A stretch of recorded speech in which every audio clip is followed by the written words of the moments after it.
নমস্কার বন্ধুরা, শ্বশুর বৌমা রান্নাঘর অ্যান্ড ব্লগ চ্যানেলে সকলকে স্বাগত। আজ শেয়ার করব কুমড়ো শাকের দুর্দান্ত একটা রেসিপি, যেটা নাকি দুপুরবেলা খাবার পাতে এরকম যদি একটা রেসিপি পাওয়া যায় আর অন্য কিছুই লাগবে না, সমস্ত ভাত এই একটা রেসিপি দিয়েই খাওয়া হয়ে যাবে। তাহলে কি করে তৈরি করব সেটাই দেখে নেওয়া যাক। এইখানে কুমড়ো শাক নিয়েছি একদম কচি কচি, আর শাকগুলোর পাতা আর ডগা সমস্ত কিছু একসাথে কেটে নিয়েছি। এবার এগুলোকে জল দিয়ে ধুয়ে নিয়ে ফিরে আসছি। কুমড়ো শাকটাকে ভালো করে 4-5 বার ধুয়ে আবারও জল দিয়ে 10 মিনিট ভিজিয়ে রেখেছি। এখানে গ্যাসের ওভেনে কড়াইটা বসিয়ে কড়াই ভালো করে গরম করে নিয়ে তারপর এর মধ্যে দিয়ে দিচ্ছি সর্ষের তেল। আর তেলটা যখন ভালোভাবে গরম হবে তখন এর মধ্যে ফোড়ন দেব। ছোটো চামচের 1 চা চামচ পরিমাণ 5 ফোড়ন আর একটা শুকনো লঙ্কা। ফোড়নটাকে ভালো করে ভেজে নেব। আর যখন ফোড়নের থেকে সুন্দর একটা গন্ধ বেরোবে তখন এর মধ্যে দিয়ে দেব বড়ি। আপনারা ফোড়ন দেওয়ার আগেও বড়িটাকে ভেজে নিতে পারেন, তবে আমি ফোড়নটা দেওয়ার পরেই বড়িটাকে দেব, কারণ বড়িটার মধ্যে থেকেও সুন্দর একটা ফোড়নের গন্ধ আসবে। আর এইখানে আমি এটা মুসুরির ডালের বড়ি ব্যবহার করেছি, আর কত সুন্দর ছোট ছোট, এত টেস্টি লাগে খেতে এটা। বড়িগুলো একদম লাল লাল হয়ে গেছে ভাজাতে, এবার তেল ছেঁকে তুলে নেব। বড়িগুলোকে তুলে নিয়েছি আর ওই তেলের মধ্যে গ্যাসের ফ্লেম লোতে রেখে দিয়ে দিয়েছি 1/2 চা চামচ হলুদ গুঁড়ো। এবার এর মধ্যে দিয়ে দেব ডুমো ডুমো করে কেটে নেওয়া আলু। এই যে আমি হলুদটা ব্যবহার করলাম তেলের মধ্যে, এতে কি হলো, আলুটা দেওয়ার সাথে সাথে চারদিকে তেলটা ছিটলো না, না হলে চারদিকে তেলটা ছিটে যেত। আলু 2-3 মিনিট মতন ভেজে নেওয়ার পরেই এর মধ্যে দিয়ে দেব ছোট ছোট করে কেটে নেওয়া পটল। পটল আর আলু এবার একসাথে ভেজে নেব। কুমড়ো শাক তো অনেকভাবেই তৈরি করে খেয়েছেন, একবারের জন্য হলো এইভাবে রান্না করে খেয়ে তারপরে সে কমেন্ট করে জানিয়ে যাবেন যে কতটা টেস্টি হয়েছিল। গ্যারান্টি দিয়ে বলতে পারি, একবার এইভাবে রান্না করে খেলে আর অন্য কোনোভাবে কুমড়ো শাক তৈরি করে খাবেন না। আলু পটলটা বেশ ভালো করে ভাজার পরে এর মধ্যে দিয়ে দিচ্ছি ঝিঙে আর বেগুন, কারণ ঝিঙে আর বেগুন ভাজতে বেশি সময় লাগে না। দিয়ে দিচ্ছি কালারের জন্য হলুদ গুঁড়ো, আর দেব স্বাদের জন্য পরিমাণ মতন লবণ। হলুদ লবণ এবার সব কিছুর সাথে ভালো করে মিশিয়ে নিয়ে সব কিছু একসাথে ভাজা হবে।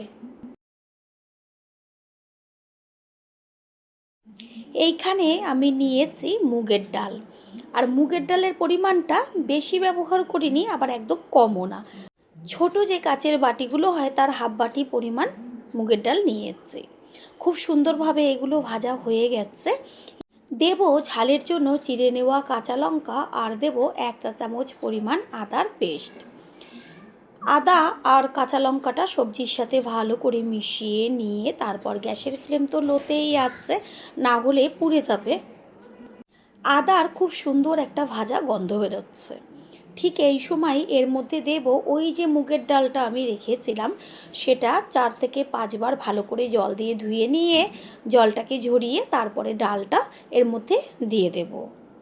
ডালটা আমি কোনো রকম ভাজাভাজি করিনি, কাঁচা ডালই জল দিয়ে ধুয়ে ব্যবহার করেছি। সবজির সাথে এবার মুগ ডালটাকে ভাজা হবে 2-3 মিনিট মতন। বেশ গ্যাসের ফ্লেম লোতে রেখে ডালটাকে সবজির সাথে ভেজে নিয়ে তারপরে এর মধ্যে দিয়ে দেব কুমড়ো শাকগুলো। শাক প্রথমে দেখলে মনে হয় কতখানি, কিন্তু যখন কড়াইতে দিয়ে বেশ একটুখানি পরে মজে আসে তখন অল্প হয়ে যায়। আমি অর্ধেকটা শাক দিয়েছি, তারপরে একটু নেড়ে চেড়ে নিয়ে আর যে অর্ধেকটা শাক রয়েছে সেটা আমি এর মধ্যে দিয়ে দেব। অর্ধেকটা শাক দেওয়ার পরে ভালোভাবে সবজির সাথে শাকটাকে মিশিয়ে নিয়ে তারপরে আরও অর্ধেক শাকটা রয়েছে সেটাকে দিয়ে দিলাম। এবার গ্যাসের ফ্লেম একটু হাই করে দেব। পুরনো বন্ধুদের সবসময় আমাদের পাশে এইভাবে ভালোবেসে থেকে এগিয়ে নিয়ে যাবার জন্য অনেক অনেক ভালোবাসা। কুমড়ো শাকটা যেহেতু একদমই কচি, সেই কারণে হতে বেশি সময় লাগবে না, আর সবজিগুলো তো ভাজাতেই অর্ধেকের বেশি সিদ্ধ হয়ে গেছে। ঠিক এইভাবে গ্যাসের ফ্লেম হাই করে প্রথমে শাকটা দেওয়ার পরে সমস্ত জলটাকে টানিয়ে নিতে হবে। কতটুকু শাক হয়ে গেল দেখাই যাচ্ছে। শাকের মধ্যে থাকা সমস্ত জল টেনে গেছে। এবার এর মধ্যে দিয়ে দিচ্ছি উষ্ণ গরম জল, একদম অল্প পরিমাণ। এই যে ডালটা দেওয়া হলো, এটা কিন্তু গলে যাবে না, গোটা গোটা থাকবে, আর খেতে এত ভালো লাগবে, এর স্বাদ কখনোই ভুলতে পারবেন না। একটু ঢাকনা চাপা দিয়ে দেব। 5 মিনিট বাদে ঢাকনাটা সরিয়ে দিয়ে গ্যাসের ফ্লেম হাই করে তারপর খুন্তি দিয়ে একটু ভালো করে ওপর নিচ করে নেড়েচেড়ে দিয়ে তারপরে এর মধ্যে দিয়ে দেব ভেজে রাখা বড়ি। বড়িটা দিয়ে মিশিয়ে নেব। প্রথমবার যারা আমাদের চ্যানেল ভিজিট করছেন তাদের আন্তরিক শুভেচ্ছা ও অনেক ভালোবাসা। আমাদের রেসিপিগুলো যদি ভালো লেগে থাকে সাবস্ক্রাইব করে দেওয়ার অনুরোধ রইল ও পাশে থাকা বেল আইকনে ক্লিক করলে পরবর্তী ভিডিওগুলো সবার আগে আপনাদের কাছে পৌঁছে যাবে। সমস্ত কিছুর ব্যালেন্সটা ঠিক রাখার জন্য এর মধ্যে দিয়ে দিচ্ছি বড় চামচের হাফ চা চামচ পরিমাণ চিনি। অবশ্যই চিনিটা ব্যবহার করবেন। চিনিটাকে ভালো করে মিশিয়ে নিয়ে শাকটা একটু খুন্তি দিয়ে বেশ ভেঙে চুরে দেব। এটা বেশ একদম শুকনোও হবে না, একদম পাতলা ঝোলও হবে না, একটু গামাখা হবে, বেশ হালকা একটু ঝোল ঝোল থাকবে, ঠিক সেরকম পর্যায়ে নামাতে হবে। গরম গরম ভাত দিয়ে এর স্বাদ কিন্তু ভুলতেই পারবেন না খাবার পরে। রুটি দিয়েও ভালো লাগবে এটা খেতে। বন্ধুরা, আপনারা যেইখান থেকে ভিডিওটি দেখছেন অবশ্যই কমেন্টের মাধ্যমে জানাবেন। আপনাদের ধন্যবাদ জানাতে পারলে সত্যিই আমরা ভীষণ ভীষণ আনন্দিত হব। কুমড়ো শাকটা একদম তৈরি হয়ে গেছে, আর ডালগুলো ভেতরটা নরম হয়ে গেছে, ওপরটা পুরো গোটা রয়েছে।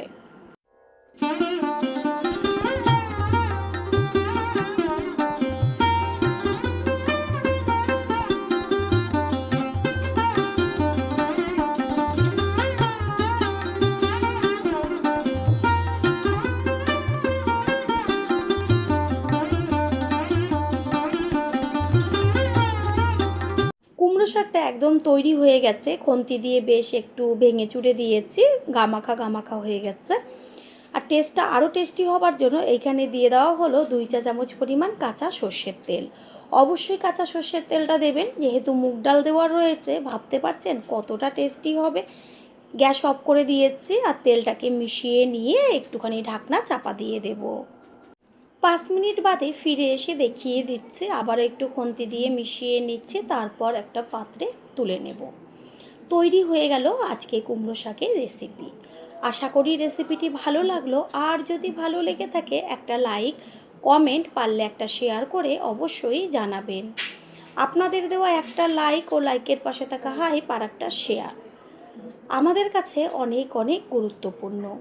All friend, thanks for watching my video.